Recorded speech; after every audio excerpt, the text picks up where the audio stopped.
សួស្តីជួបគ្នាសារជាថ្មីក្នុងរឿង BLD Cover ជារឿង BL របស់ចិនលើខ្ញុំណែនាំតួអង្គសាស្ត្ររបស់យើងសិននេះគឺជាតួអង្គរបស់យើង Alpha និង Alpha នេះគឺជាតួអង្គ Omega នេះគឺជាតួអង្គ Enix នេះអ្នកទាំងអស់គ្នាបើតួអង្គនេះខ្ញុំអាចឈ្មោះខុសសុំទោសផងណា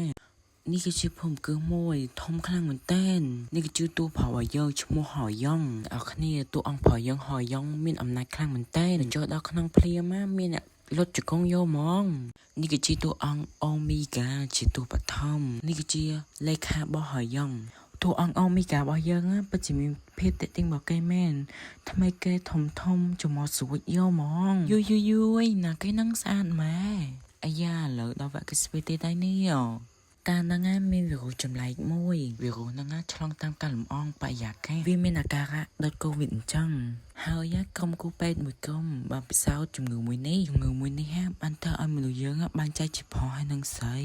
ដោយឡែកមានមនុស្សមួយក្រុមបានពិសោធន៍ជំងឺមួយនេះថែមទៀតតាមការពិសោធន៍មនុស្សមួយក្រុមបានយល់ឃើញថាជំងឺនេះបានចែកជាពីរជាជំងឺអូមីហ្គាដែលមានចំណងផ្លូវភេទគេបានពិសោធន៍ជាមួយឆ្កែនិងចចកដើម្បីឲ្យពួកវាមានភាពស្មោះស្ម័គ្រនឹងគ្នាវីតូបានឲ្យឈ្មោះវាថា Gender Omega ជំងឺមួយនេះអាចធ្វើឲ្យប្រុសនិងស្រីដែលស្រឡាញ់ភេទដូចគ្នាអាចមានកូននឹងគ្នាបានអូយផ្ទុយទៅវិញបើមនុស្សមានប្រភេទឈាម B មានអត្រាខ្ពស់ជាងគេពេលជំងឺរាតត្បាតហើយមនុស្សប្រភេទនេះក៏អាចមានកូនដែរជាអត្រាខ្ពស់ជាងគេហ្មងណែរឿងនេះយើងមើលដំបងវាវល់ខ្លាំងមែនទែនទន្ទឹមនឹងនេះផងដែរមានការជួបជុំគ្នានៅក្នុងក្លឹបនេះគឺជាតួអង្គសឹងសោយោអ្នកទាំងអស់គ្នាពិតជាស្អាតខ្លាំងមែនទែនពេលនោះផងដែរអ៊ីសាននិងហ្វឈីលបានប្រកែកគ្នាដោយសារទស្សនវិទូមួយសាណាអត់មានពិភាក្សាពីនេះច្រើនយកហ្មងពេលហ្នឹងតួអង្គប្រុសយើងបានប្រាប់យកហ្មងពេលដែលតួអង្គប្រុសយើងប្រាប់រឿងហ្នឹងទៅហ្វឈីលបានទៅធំក្លិនទឹកអប់តួអង្គប្រុសយើងវិញ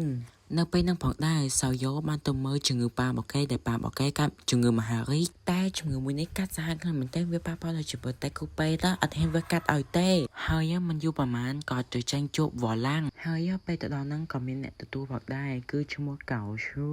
ពេលហ្នឹងផងដែរកៅស៊ូបានហត់កាត់ឲ្យលេខារបស់យើងជាអ្នកទទួលវិញពេលហ្នឹងទទួលកាត់ហើយគេឡើងលើយកហ្មងពេលឡើងទៅដល់ភ្លាមឃើញគេស្វីតយកហ្មងគ្មានពីណាគេទៀតទេគឺអ៊ីនីម៉ានឹងឯងស្អាតខ្លាំងមែនតើយើងមើលដល់ឯងមុខនឹងស្អាតមែនប៉ុន្តែពើពោសាហាវហើយពួកគេអត់នឹកស្មានថាជួបគ្នាម្ដងទៀតទេដល់ពេលហ្នឹងជួបគ្នានៅប្រទេសពេទ្យជាមួយតួអង្គប្រុសយើងយកហ្មងពេលហ្នឹងផងដែរវ៉ាឡាំងបានណែនាំឲ្យហយ៉ងឲ្យស្គាល់ជាលេខាថ្មីរបស់គេពេលហ្នឹងគេក៏ណែនាំខ្លួនថាគេមកពីណាអីចឹងទៅណែស្អាតចឹងណាតែអត់ដឹងថាគេពុះពលសោះនិយាយមែនពេលហ្នឹងផងដែរតួអង្គប្រុសយើងអត់ខ្វល់យកហ្មងនិយាយមែនពេលហ្នឹងគេធ្វើអត់ខ្វល់យកហ្មងតួអង្គប្រុសយើងបានលេខទឹកមុខយកហ្មងជារឿងសង្ហាយកហ្មងដល់ពេលគេពិភាក្សារឿងសាច់រឿងវិញម្ដងតួអង្គប្រុសយើងបានអួតគុំហ៊ុនរបស់គេដើម្បីឲ្យគេហ្នឹងវិនិយោគទុនជាមួយគេពេលហ្នឹងនិយាយទៅគ្នាហើយក៏ដល់ចេញយកហ្មង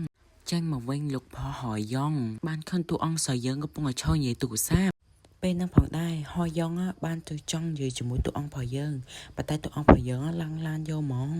មានជាការខ្មើអីអញ្ចឹងណាពេលហ្នឹងផងដែរកៅស៊ូបានទៅយកហៀវយ៉ង